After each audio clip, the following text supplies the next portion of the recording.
साथ हो और आपके साथ भी हो। मुकद्दस संध्योहन के मुताबिक संध्योहन के इंजील उसका 1 बाब 6 से 8 और 19 से 28 आयत तक। ईश्वर का भेजा हुआ योहन नामक ये मनुष्य प्रकट हुआ। वह साक्षी के रूप में आया, जिससे वह ज्योति के विषय में साक्ष्य दे और सब लोग उसके द्वारा विश्वास करें। वह स्वयं ज्योति नहीं था, उसे ज्योति के विषय में साक्ष्य देना था। जब यहूदियों ने यरूशलेम से याजकों और लेवियों को योहन के पास ये पूछने भेजा कि आप कौन हैं, तो उसने ये साक्ष्य दिया। उसने स्पष्ट शब्दों में स्वीकार किया कि मैं मसीह नहीं हूं। उन्होंने उससे पूछा, तब आप कौन हैं? क्या आप एलियस हैं? उसने कहा, मैं एलियस नहीं हूं। क्या आप नबी हैं? उसने उत्तर दिया, नहीं। तब उन्होंने उससे कहा, तो आप कौन हैं जिन्होंने हमें भेजा है? हम उन्हें कौन सा उत्तर दें? आप अपने विषय में क्या कहते हैं? उसने उत्तर दिया, मैं हूं जैसा कि ईसायाह नबी ने कहा है, निर्जन प्रदेश में पुकारने वाले की आवाज, प्रभु का मार्ग सीधा करो। जो फरीसियों की ओर से भेजे गए थे, उन्होंने उससे पूछा, यदि आप ना तो मसीह हैं, ना एलियस और ना वह नबी, तो फिर बपतिस्मा क्यों देते हैं? योहन ने उन्हें उत्तर दिया, मैं तो पानी से बपतिस्मा देता हूं। तुम्हारे बीच एक हैं जिन्हें तो नहीं पहचानते, वह मेरे बाद आने वाले हैं। मैं उनके जूते का फीता खोलने योग्य भी नहीं हूं। ये सब यरदन के पार बितानिया में घटित हुआ, जहां योहन बपतिस्मा दे रहा था। ये खुदा की पाक अंजील है।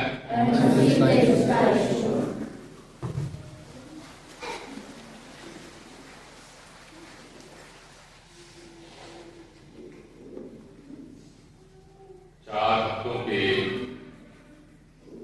इंतजार के सफर में प्यारे भाइयों और बहनों, आज हम तीसरे द्वार में पहुंचे हैं।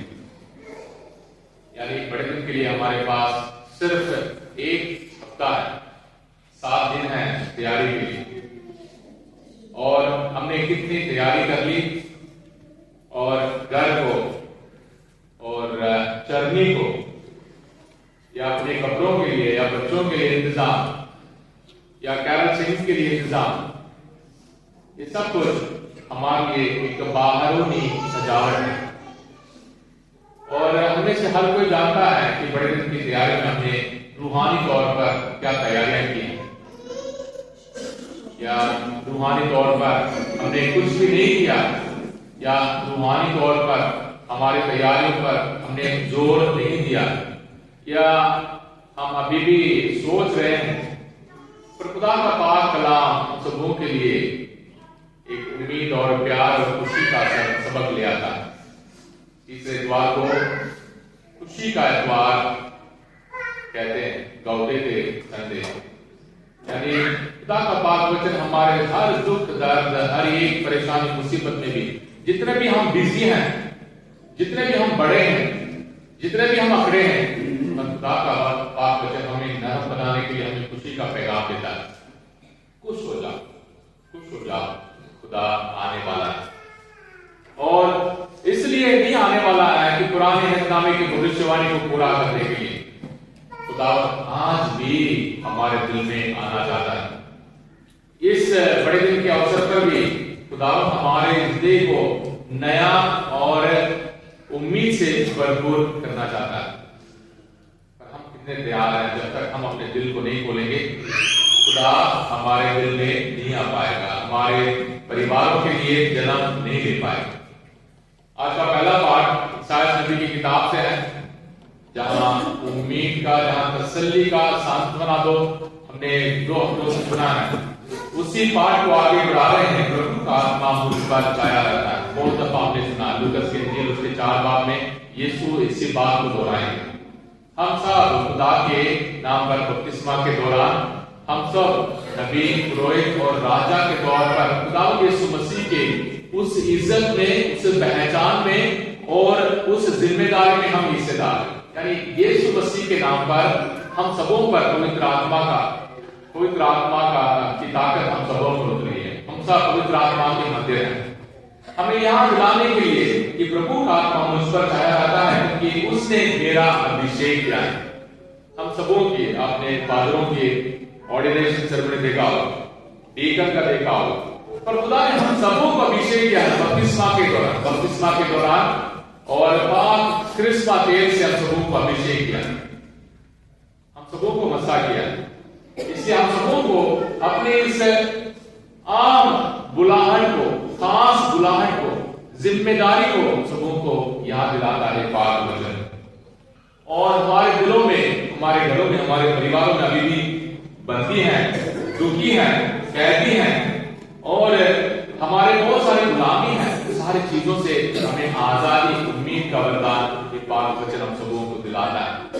घर जाते वक्त हमें याद रखना है, अपने आप को याद दिलाना है, प्रभु का आत्मा मुझ पर छाया रहता है। खुदा की आत्मा ने मुझे मसा किया है, मुझे अभिषेक किया है।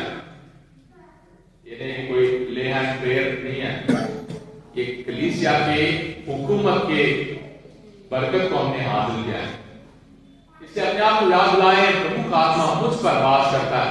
पवित्र आत्मा की ताकत से भरपूर जीने के लिए मुझे बुलाता है। आज के दूसरे पाठ में थिस्सलुनीकियों के नाम से पौलुस के पत्र से हमने सुना, आप लोग हर समय खुश रहें, हमेशा खुश रहें। दुखी हैं फिर भी खुश रहें, परेशान हैं फिर भी खुश रहें, बीमार हैं फिर भी खुश रहें। खुश रहने से कोई भी हमें रोक नहीं सकता, पर हम अपने आप को रोकते हैं। दूसरों के कपड़े देकर, दूसरों की गाड़ी देकर, दूसरों को धन दौलत देकर, दूसरों की नौकरी देकर हम अपने आप को रोकते हैं, हम अपने आप को दुखी करते हैं। गरीब भी मुस्कुराते हैं, गरीब भी खुश रहते हैं। हमें खुश रहना सीखना है। ये हम सबों के लिए खुदा की ओर से एक वरदान है। हर बात के लिए खुदा को हम धन्यवाद, हर बात के लिए खुदा को धन्यवाद। और खुदा की तारीफ करने से और खुदा के नाम पर बार बार दुआ करने से हम खुदा को बढ़ाने वाले नहीं है, खुदा को बदलने वाले नहीं है। हमारे अंदर बदलाव आएंगे, हमारे अंदर हलीम भी आनी चाहिए, हमारे अंदर अपनी रूह की हालत को देखने के लिए दाम हमारे अंदर आनी चाहिए। हर वक्त खुश रहो, हर वक्त खुश रहो। खुदा के पाक नाम पर संत पौलुस हम सबों को बुलाता है। और जितने भी भविष्यवाणी हो, जितने भी वरदान हो, उन सारी चीजों को परख कर खुदा की मर्जी के मुताबिक जीने के लिए हमें हर बात को स्वीकार करना है। और आज का अंजील हम सबों के लिए एक गवाही, यहाँ साक्षी देने के लिए यहाँ योहन बुलाया गया। हिंदी लफ्ज है साक्षी देना। और हम सब गवाह हैं, खुदा के गवाह।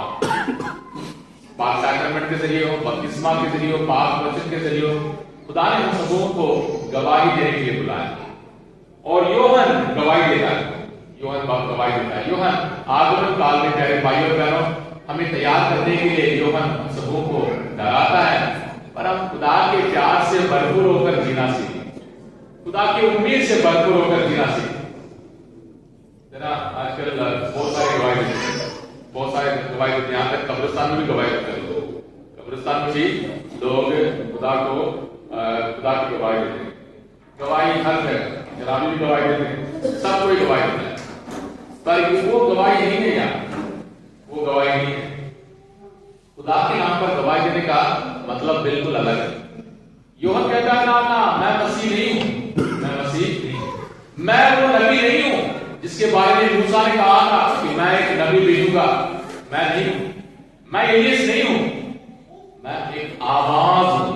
तेरा खुदा का पाक वचन कलाम है, वो आवाज है हम सबों के लिए। खुदा का वचन हमारे कानों में पड़ने वाला, खुदा की आवाज हम सबों को पुकारता है। सामुएल सामुएल सामुएल, सामुएल का नाम मालूम नहीं था। फिर सामुएल ने क्या कहा? ऐ प्रभु तू बोल, तेरा सेवक सुन रहा है। खुदा के कलाम को सुनने के लिए, खुदा के आवाज को सुनने के लिए हमें अपने दिल को तैयार रखना है। खुदा की आवाज से बढ़कर हम अपनी आवाज पहले ही तैयार रखते हैं। ऐ प्रभु तू सुन ले मेरी बात सुन ले, मुझे ये चाहिए, मुझे वो चाहिए, मुझे वो कपड़े चाहिए, मुझे वो गाड़ी चाहिए। हम खुदा को सुनाते हैं और खुदा का वचन हमें सुनाने के लिए आ रहा है। यानी यीशु हम सबों के लिए पैदा इसलिए हुआ ताकि हम अपने पापों से छुटकारा पा सके, अपनी गुलामी से छुटकारा पा सके। इस दुनिया के इस छोटे से सफर को हम जितना भी सजाएं, जितना भी दिखाएं, खुदा की मर्जी के मुताबिक होना बहुत जरूरी है। मैं मसीह नहीं हूं, मैं नबी नहीं हूं, मैं एलियस नहीं हूं। आज के जमाने में हर गली में नबी है, हर गली में अपोस्तल है, हर गली में गवाही है। और हमारी गवाही क्या है? हमारी गवाही यीशु, हमारी गवाही यीशु। सीधी बात हम कह सकते हैं कि मेरे लिए सबसे बड़ी विटनेस, सबसे बड़ी गवाही है यीशु की सलीब। मैं पापी हूं और मैं लायक नहीं हूं, पर यीशु मुझे बचाता। एक बार नहीं, दो बार नहीं, मरते दम तक हम यही गवाही देना है। ऐ प्रभु तेरे पाक लहू से, ऐ प्रभु तेरी सलीबी कुर्बानी से, ऐ प्रभु तेरे इंसान बनने से, ऐ प्रभु तेरे मरने से, तेरे जी उठने से मैं जिंदा हूं। इसके अलावा कोई भी गवाही नहीं दे सकता। इसके अलावा कोई भी गवाही की जरूरत नहीं है। सारे गवाही फीका पड़ जाएंगे। क्योंकि आज मैं बोल सकता हूं कि खुदा ने मुझे इससे मुक्त किया, मैं फलाना था, मैं ये था, वो था। फिर 2 साल 3 साल के बाद हमारी हालत क्या होगी मैं नहीं मालूम। हर एक पापी, हर एक बुरा इंसान नेक और पाक बन सकता है, और हर एक नेक संत भी पापी के रूप में गिर सकता है। इसलिए खुदा की गवाही देना, खुदा के गवाह बनने के लिए हमने सीखना है। ऐ प्रभु मेरी गवाही यह है कि तूने मुझे बचाया। ऐ प्रभु मेरी गवाही यह है कि तेरी सलीबी कुर्बानी के जरिए मैं बचाया जाता हूं। ऐ प्रभु मुझ पर रहम कर। ऐ प्रभु मेरे दिल में आने की कृपा कर। ऐ प्रभु मेरे दिल में जन्म लेने की कृपा कर देना। हम लोग बड़े दिन की तैयारी कितने हमने किए, कितने तैयारी की। चर्च अभी सुंदर लग रहा है और चरनी बन जाएगी, थोड़ा बहुत डेकोरेशन लग जाएगा, हर घर में हम चरनी बना लेंगे। खुदा उससे बढ़कर बड़े दिन के लिए हमसे क्या चाहता है? बड़े दिन के लिए खुदा हमसे क्या चाहता है? मां मरियम से खुदा ने एक सवाल पूछा था, क्या आप मेरे बेटे को जन्म दोगे? क्या आप अपने आप को मेरे लिए हमेशा के दोगे? तो मां मरियम ने कहा हाँ। मां मरियम ने कहा मैं खुदा की बंदी हूं, जैसे आपने कहा वैसे मेरे लिए हो, वैसे मेरे लिए हो। खुदा इस क्रिसमस वर्ष पढ़ने पर अपने से हर एक से पूछता है मेरे लिए जगह है? क्या मेरे लिए जगह है? क्या आपका घर मेरे लिए तैयार है? क्या आपका दिल मेरे लिए तैयार है? क्या आपको सब कुछ मालूम है? आपको सब कुछ मालूम है कि मेरी मर्जी पूरी होगी? जब मामले में कहा कि हाँ जी मैं खुदा की बंदी हूं, जैसे आपने कहा वैसे मेरे लिए हो, इसका मतलब है कि खुदा की मर्जी पूरी हो। खुदा की मर्जी, मेरी मर्जी नहीं, मेरी मर्जी खत्म। जब हम खुदा से कहेंगे हर प्रभु तू मेरे दिल में जन्म ले, मेरे घर में जन्म ले, मेरे परिवार में जन्म ले, उसका मतलब है हर प्रभु तेरी मर्जी पूरी हो, मेरी मर्जी नहीं, तेरी मर्जी पूरी हो। खुदा हम सबों से इसी सवाल को अलग अलग तरीके से पूछ सकता है। अपने बच्चों के लिए जान देने के लिए तैयार हो? अपनी खूबसूरती, अपनी सजावट, अपने धन-दौलत, अपने बैंक अकाउंट, अपनी गाड़ियां, अपनी बाइक, ये सारी चीजें अपने परिवार की नेकी के लिए इस्तेमाल करने के लिए तैयार हो? दूसरों के बारे में कितनी अच्छी बातें बताते हो? दूसरों के बारे में अच्छी गवाही कितने देते हो? अपने बच्चों के लिए कितने उम्मीद रखते हो? खुदा हमसे सबसे पूछ सकता है ना मेरा बेटा निकम्मा है, मेरी बेटी लायक, और मेरा घरवाला और मेरी बेटी भी ऐसे। ना खुदा उम्मीद का खुदा है। एक बार नहीं, 2 बार नहीं, हमेशा के लिए।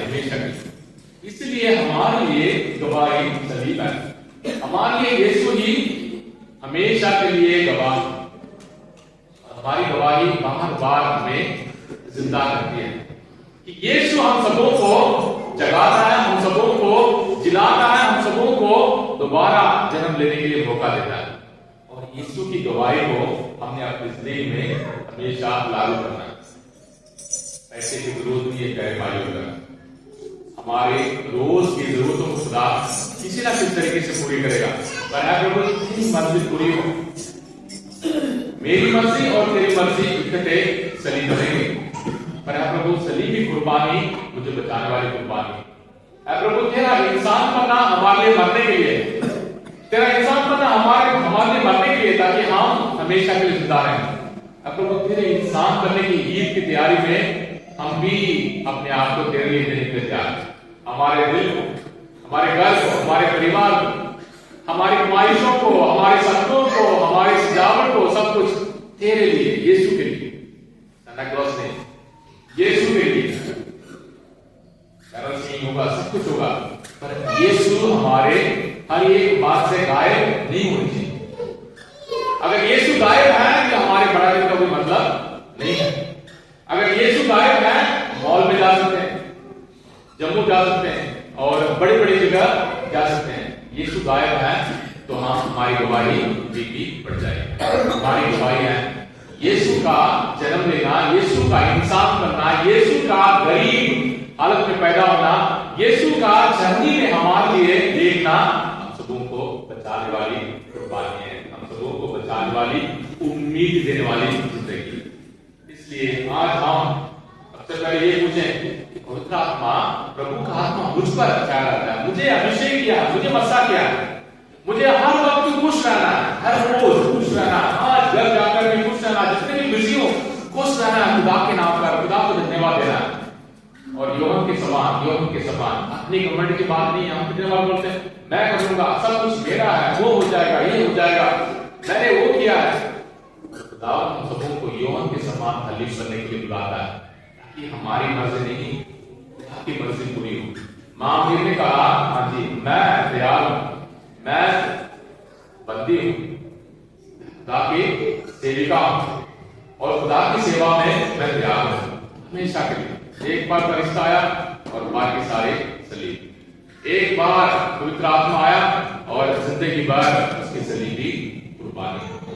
हमारे पास कितने बार पवित्र आत्मा आया, कितने बार हम मिल कर हमने दुआ की होगी, कितने बार हमारे ऊपर हमारे सर पर हाथ रखकर दुआ किया होगा, कितने बार हम गिर कर हमने पवित्र आत्मा हासिल किया होगा। पवित्र आत्मा क्या बना? आत्मा हमेशा हमारे दिल में है, हमारा दिल पवित्र आत्मा का मंदिर है। इस तैयारी में भी और एक बार हमारे लिए मौका है यीशु के लिए, प्रभु यीशु के लिए, बालक यीशु के लिए, मां मरियम के बेटे के लिए हम अपने दिल को तैयार करें, अपने घर को तैयार करें और अपनी उम्मीदों को उस गरीब बच्चे पर जो हमारे लिए जन्म लेगा उस पर हम डालें, ताकि उसकी रहमत, खुदा की सलामती, खुदा की उम्मीद हमारे दिल, हमारे परिवारों को भर दे। आमीन।